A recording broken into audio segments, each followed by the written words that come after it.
Yesterday, I threw a question out to some of my social sites on uh, what questions do people have when it comes to artificial intelligence. I work with this stuff every day, so I thought, there's a lot of people out there with questions. I thought I'd try to answer them, and my hope was that I would get a bunch of questions I could just go through quickly and one at a time answer.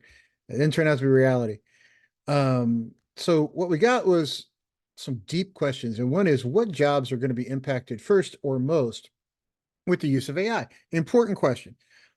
And I started doing some research on it from the perspective of, hey, yeah, uh, I have a PhD. I work with this stuff every day. I develop it. I integrate it. And we do at my day job, we do integrate other solutions. We also develop our own. So we have developed internal AI tools that are proprietary to us that are in the predictive analytics sector. And if you don't know what that is, it's fine. It's not the generative AI. It's a whole different set of stuff.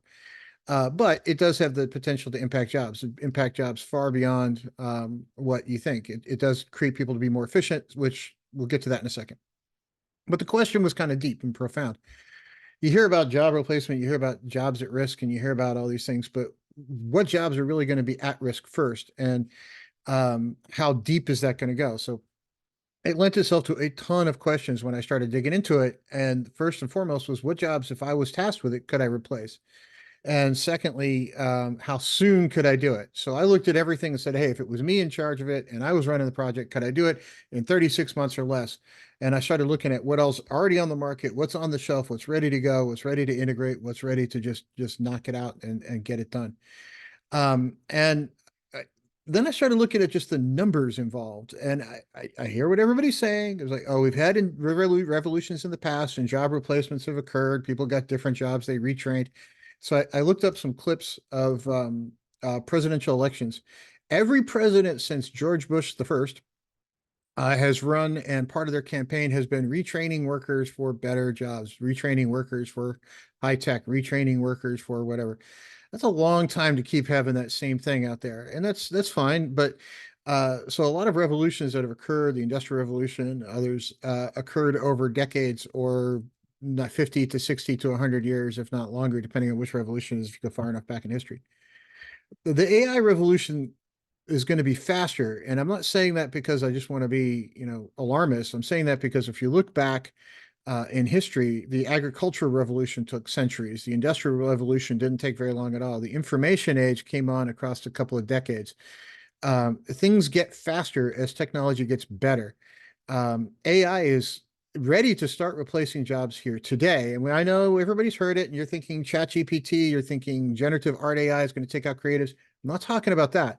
That's part of it, but that's not all of it. Okay, there's a whole lot of other stuff out there in the AI space that's already doing this task. One of them I came across, and I'll get to data in a second. There's going to be a lot of things here, so buckle in. This is going to be interesting. One of them I came up with was a CEO out in Silicon Valley replaced 90% of his customer workforce with an AI.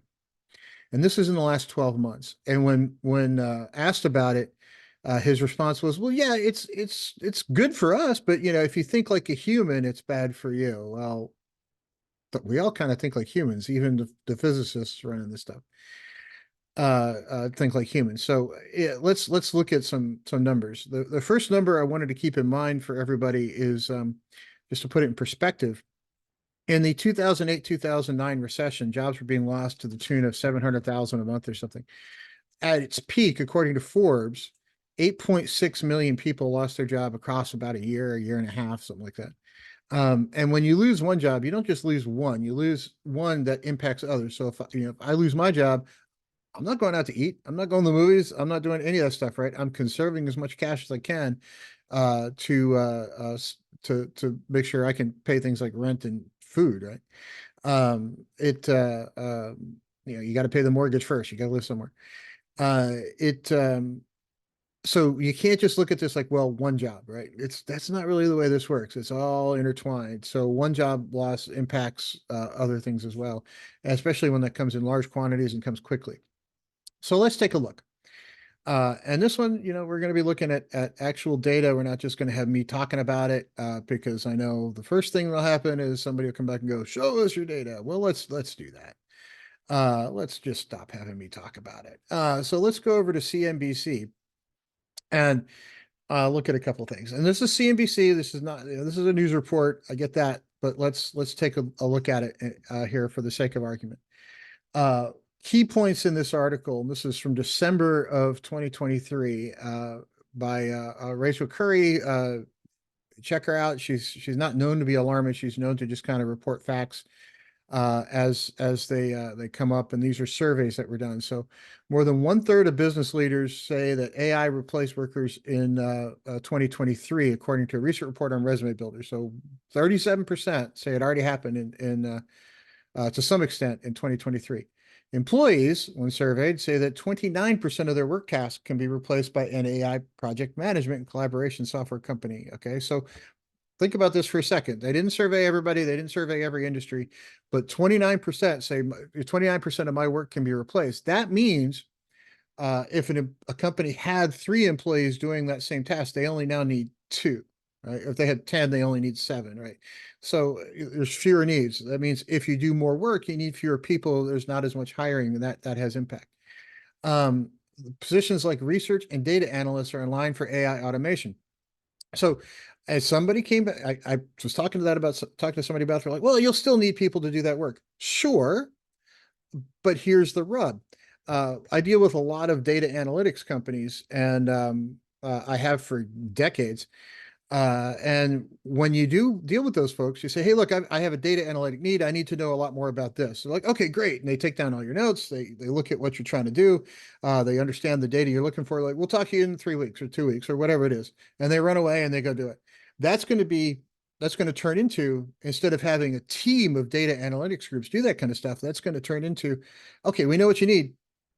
Give us 20 minutes. We'll be right back. You don't need as big of a team to go do that stuff because it's just going to be done pretty quickly. Now let's go over to a Pew Research Center. And this is where it really gets weird. This is a breakdown of who is exposed to AI in their jobs. And remember, you may not lose your job. And a lot of people are saying, well, it'll just make us more efficient. Play that out. What that means is more work can be done with fewer people. That means layoffs. That means no new hiring. That means all that kind of fun stuff.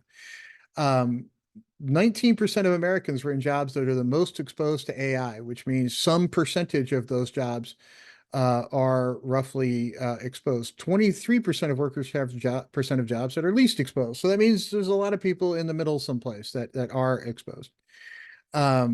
Those with more education are more than twice as likely as those with a high school diploma to be exposed.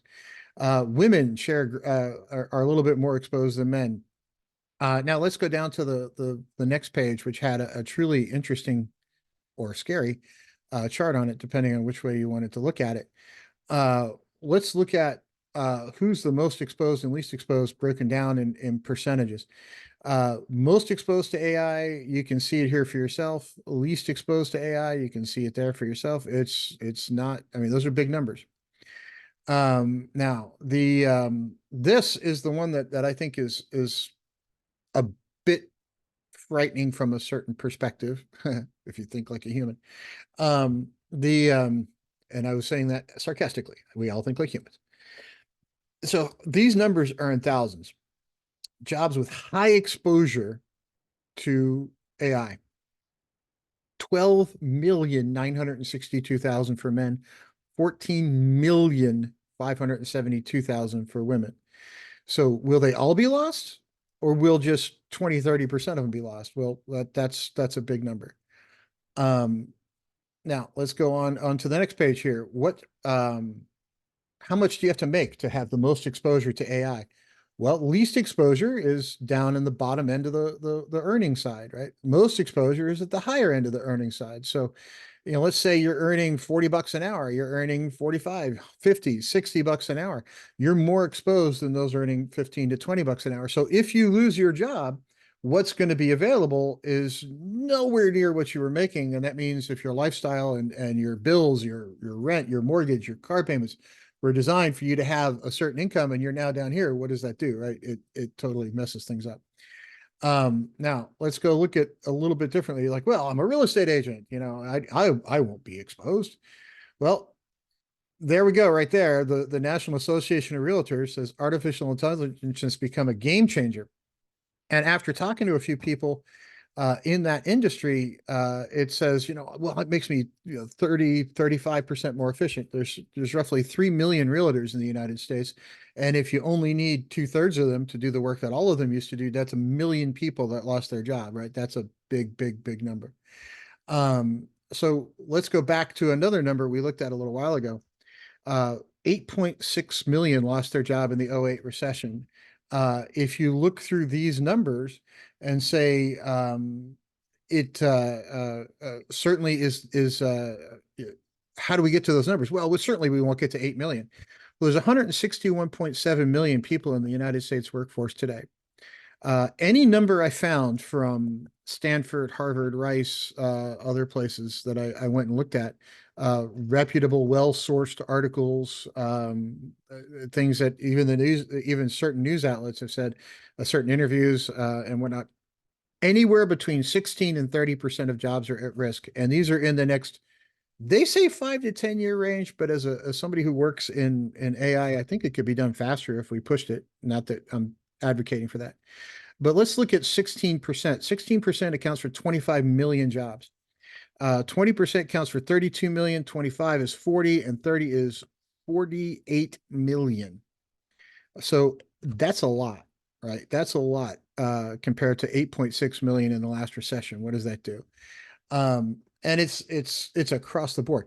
But remember, if you get rid of let's say a CEO, people say, oh, we don't need as many CEOs. Well, you're right. The CEO can be more efficient. And I found an article about that.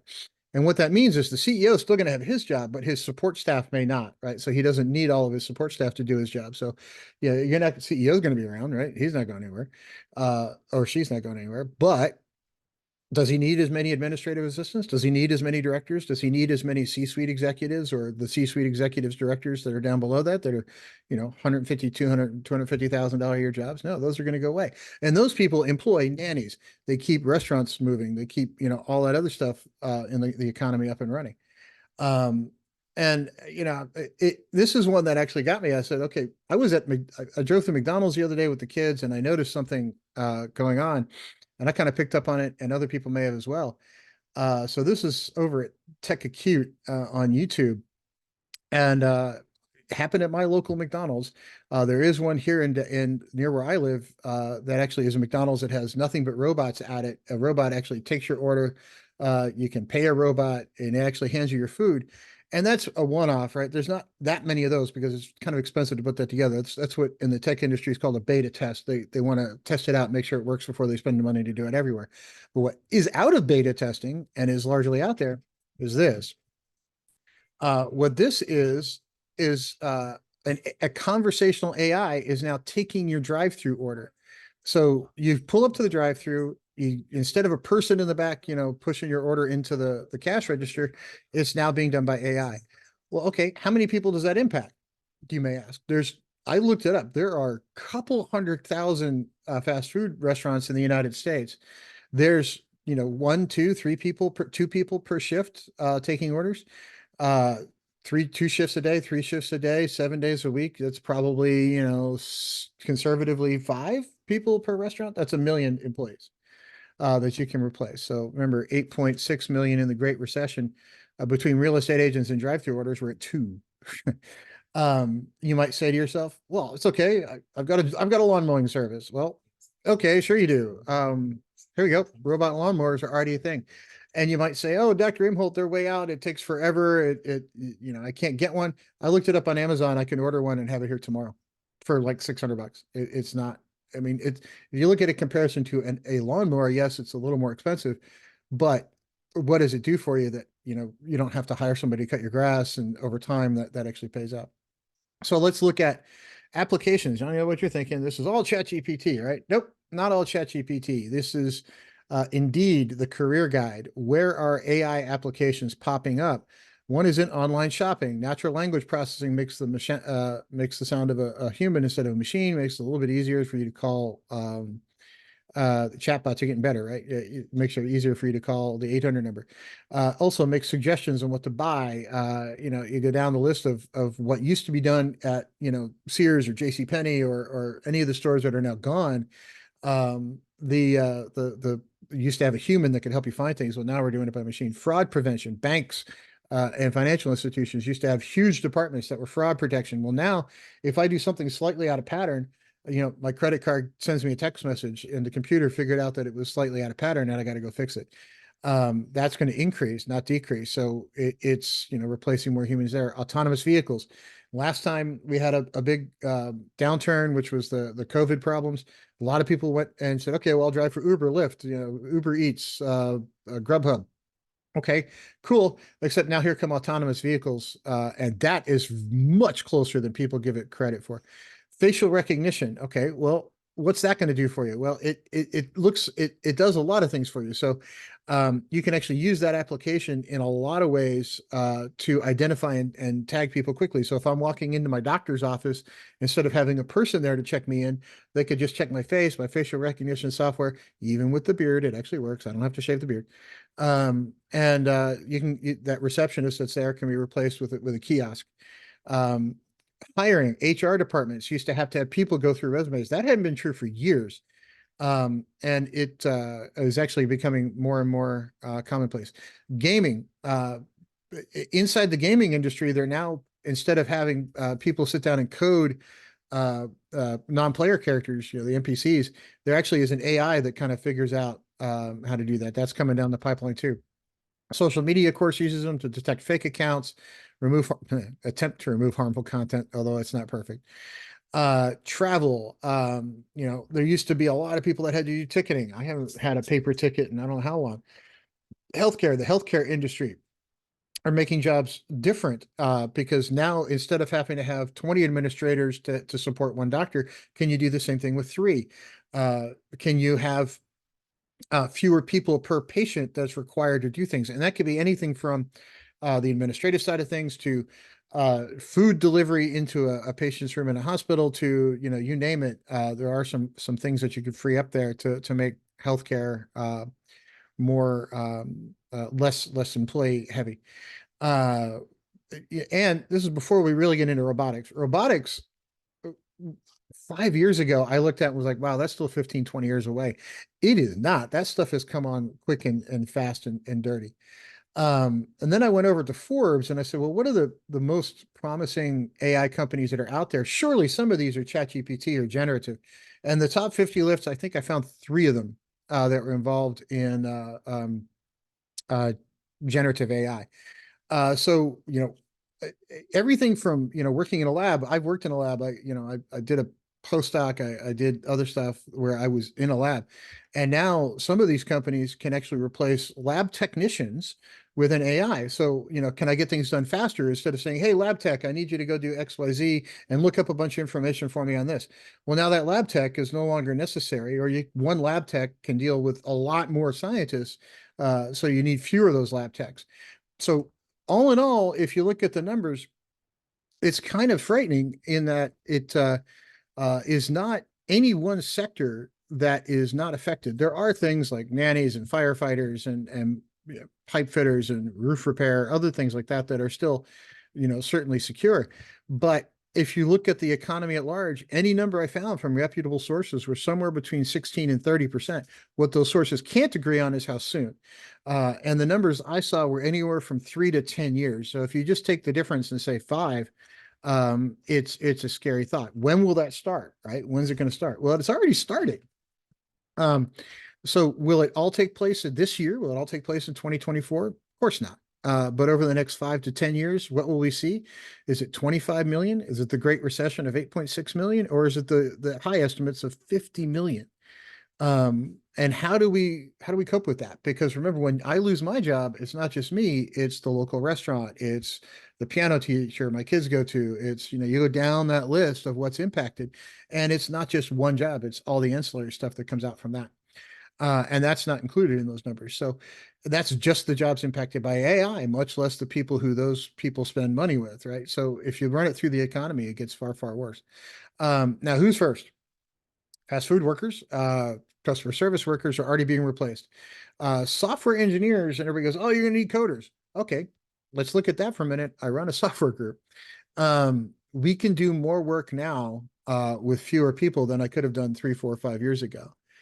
So do I need to hire a bunch more, or do I need to hire fewer and get more work done? So yeah, who's safe and who's not?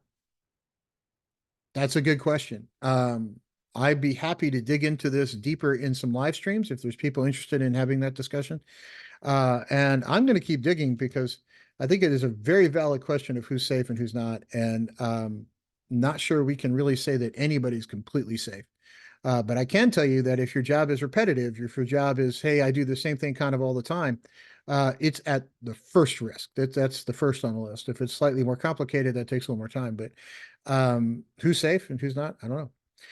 Click like, subscribe, leave comments, follow, whatever you want to do on whatever sources, whatever platforms you're on. Everybody try to have a nice day. I don't think I helped that very much, but give it a shot.